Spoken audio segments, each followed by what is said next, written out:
Hey guys, what's up? It's Jules here for WhatCulture.com, and today I want to talk to you about being an absolute dick in gaming. It is a real joy, isn't it, to annoy people to the point of madness. What a tasty vintage. But it seems that there are some developers out there that don't share my penchant for being a prick and have put in countermeasures to stop me from having fun. Well, at least they're bloody hilarious, so I guess that's okay. Now, we've actually covered this before in a previous list, so now I'm back with round 2. So with this in mind, I'm Jules from WhatCulture.com, and these are 8 more ways that video games have punished you for being a dick.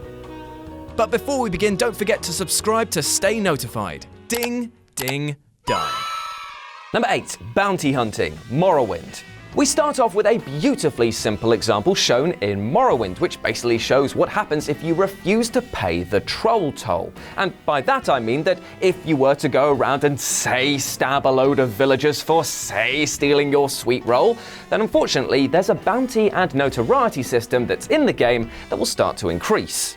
And if you manage to get to a kill-on-sight situation, then oh my, you gon' die. Guards will swarm you from every single angle, and it kind of reminds me of that time that you pissed off the cuckoos in Link's Awakening, aka it's terrifying and hilarious. It's nice that Bethesda went for this simple route of be a baddie, get the stabby, but the best part is that if you killed all the guards and reloaded the area, you'd be met with an entirely respawned platoon of bobbies waiting to give you a beatdown.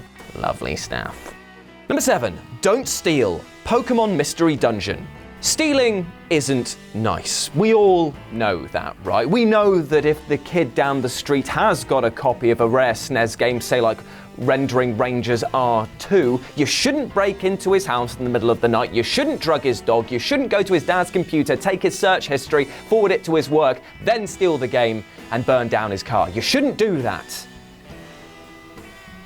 Where was I going with this again? Oh yes, I meant to be saying that stealing is wrong. That being said, Pokemon Mystery Dungeon doesn't follow the rules of if it's on the floors then it ain't yours, as it has all of its shops put the wares out in front of you just waiting to be stolen. However, as you might expect in a world of animal violence, maybe taking what isn't yours will have repercussions. And by that, you mean you get your ass handed to you by the Kecleons that run the store. It is a harsh way to teach a message, but you will remember it. And it kind of reminds me of a joke. There's 2 school kids on a bus when I was going home as a young lad. And you remember that joke, which is, what do you call cheese that's not yours? And then the other person says, nacho cheese. Well, this kid, he started with the joke, but his friend obviously knew it. So when he said, what do you call cheese that's not yours? And the kid was about to say, nah, and he just goes, my cheese! Best joke I've ever heard, that. Number 6, public apology, H1Z1. Now, H1Z1, or Z1 if you want to be a pedant about it, was once a much-played game with thousands of people crawling to get onto the servers to be completely creamed by crematorium creepers, aka zombies. Oh, nice bit of alliteration there for you. But as always, if you get a group of people, then there's obviously going to be cheaters. So when the devs finally got round to sweeping all of that scum out under the carpet, they banned 30,000 of the little sods. And then they came back with a compromise. They said, you can return to the fore and come claw your way with all of these other players if you apologize. And you make it a public one, aka a video apology. This resulted in like 3 or 4 videos being made, but they all got the shit ripped out of them. Like worse than when Josh makes a list. It's that bad. It got even better when the devs made their own video making fun of the excuses these cheaters tried to make in order to justify their actions. Honestly, it was one of the best things about this rather broken game. Number 5, lose your wife. Harvest Moon, A Wonderful Life. Being married looks great, doesn't it? I mean, imagine finding a person to share your life with, to love, to grow, to make memories together with, to share your deepest personal experiences and not feel judged, so that you can go forward in life together, hand in hand, until you go to probably the cheapest nursing home that your kids can afford you and you die of neglect in a drug-filled coma. That took a turn. What I'm trying to say is, don't mess with your wife in Harvest Moon or you'll be sorry. Yes, aside from growing the best ground grapes, you can get hitched in Harvest Moon, but you better treat your wife with care and affection, as if not, and you slack too much or are rude to her, she'll come down to the farm, chastise you, and then after pouring out her heart, leave with your child. I can't believe it. Little Ewan's gone again. Although, there's much less crack involved this time. Number 4, lose your life. Rune Factory Frontier. Being married looks great, doesn't it? Oh wait, I've already done this bit. Well, let's just cut to the chase on this one. As we've shown with Harvest Moon, being a bit of a shit to your wife isn't a good thing. But if for some reason you carry on this weird behavioral pattern into Rune Factory, well, you're gonna come off a lot worse, let me tell ya. So if you're married in the game but decide for some reason to chat to another prospective suitor, laying down lines smoother than the ones I used to get your mum to drop her keks, who am I kidding? All I've got to do is give her a slight nod from a parked car 3 blocks away for her to be spread eagle. There's my one per list.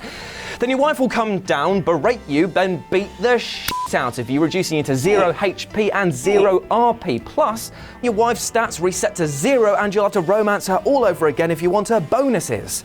Shame on you. Number 3, kicked out of casinos. Fallout New Vegas. One of the biggest selling points of the Mojave Wasteland, besides the ability to shoot mutants right in the chops, was the fact it was centered around gambling with full-on neon signs everywhere, allowing you to chance your luck. But if you think you're going to go into the casinos in this post-apocalyptic wasteland and come out without the house taking a piece, then you are dead wrong, chum. Dead wrong.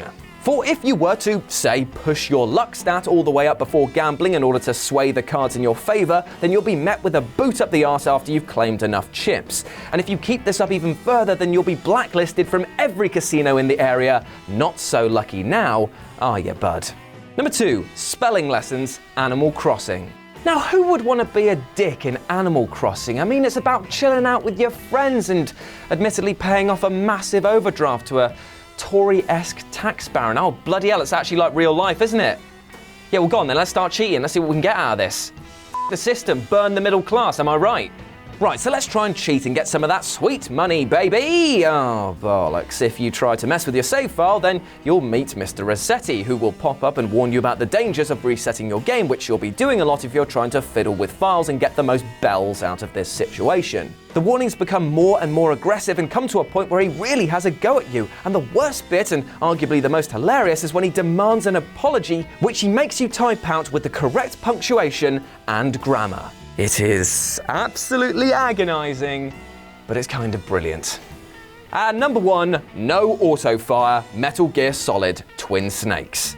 Metal Gear Solid as a franchise absolutely loves breaking the fourth wall. From rumbling your controllers to checking your memory cards to fission mails, there are many a moment in which Hideo Kojima comes up with a mirror, puts it in your face and says, look at yourself, look at you, gamer, I'm talking to you. Or something deeper and probably less cohesive than that.